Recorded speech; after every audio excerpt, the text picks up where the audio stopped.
I want to read for you guys from Psalms 9, continuing from verse 9. The Lord will be a refuge for the oppressed, a refuge in times of trouble. They that know your name will put their trust in you. For you, Lord, have not forsaken them that seek you. So sing praises to the Lord which dwells in Zion. Declare among the people his doings. When he searches out for blood, he remembers them. He does not forget the cry of the humble who says, have mercy upon me, O Lord. Consider my trouble which I suffer from them that hate me. You that lift me out of the gates of death, so that I may show forth all your praise in the gates of the daughter of Zion. I will rejoice in your saving and cleansing. I hope that this scripture is a form of comfort to you. Comfort because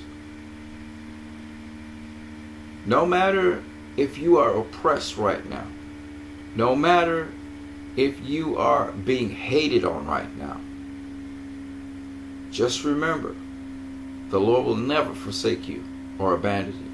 No matter your situation right now, financial or otherwise, he will never forsake you and abandon you if you trust in him.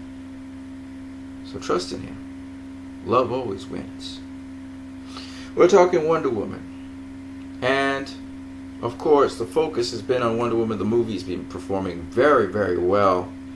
In fact, I've seen some articles that talk about Wonder Woman versus Spider-Man, and other people feel that Wonder Woman will be the movie of the summer when all is said and done.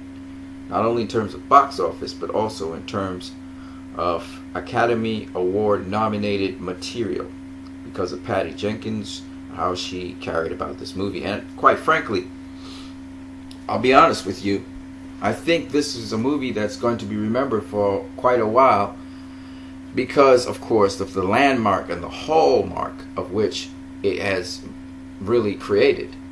And it's doing outstandingly in the box office. It was well received critically and otherwise. It's also a movie that's different to other superhero movies we've seen. And on top of that, it was directed by a woman.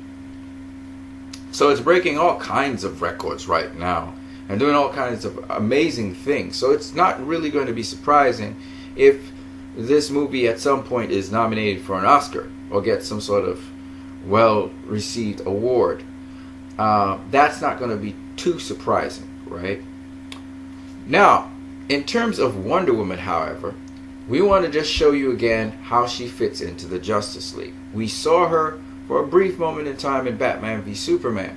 But how does she fit into the Justice League? Well, as you can see, she is at the front of the Justice League. As you can see, Bruce Wayne is there, and he's revealed himself. He doesn't even have on his mask, so all of the Justice League knows who he is. The Flash is pretty much running his mouth in the background there and just chilling out.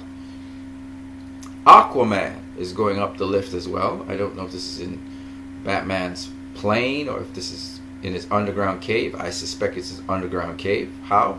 Because you can see there the pieces of the cave in the background. So they're somewhere in the Batcave. And what is interesting though is that you see Aquaman, you see Cyborg, but all of the other ancillary characters, that is, supporting characters here, they're in the back. And the leaders are Batman and Wonder Woman. So she is going to be front, and not just front, but front and center. If you look at this little enactment here, there's Aquaman on her right, and there's the Flash on her left. Notice how quickly the Flash moves, by the way. His head movements are just ridiculously fast. And his posture. But the really more amazing thing, and it's nice to see the sort of martial arts move that Aquaman actually throws there, the kick and then the strike. Notice Aquaman seems to know some sort of martial arts. Okay, definitely he's a warrior. But even more amazing to me is the fact, as I said before, that Wonder Woman is in the center again. Alright, so the two supporting characters of Wonder Woman and Batman, they are on either side of Wonder Woman, and then Wonder Woman is in the center. My point being this: even if you look at her here as they ascend the steps, she is the second in command to Batman, and then she's moving alongside him.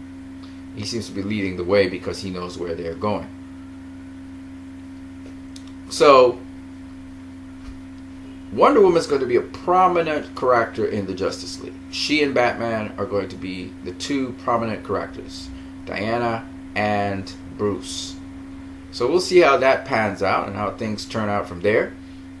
We got basically an indication that Bruce is corresponding with Diana since Superman's death, because we see Bruce send Diana the picture that starts the whole Wonder Woman movie.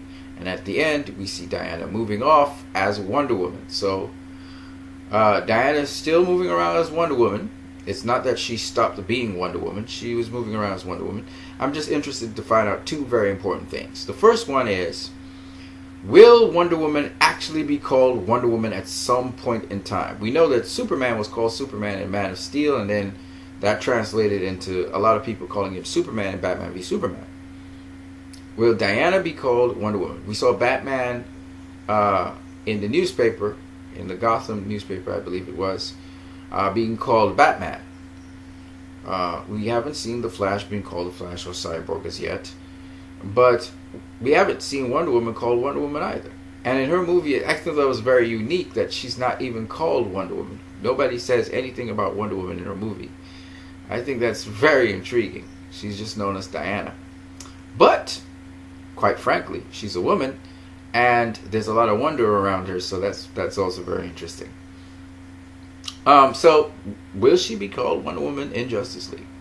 That's a question worth exploring. On that note, you guys have a great one.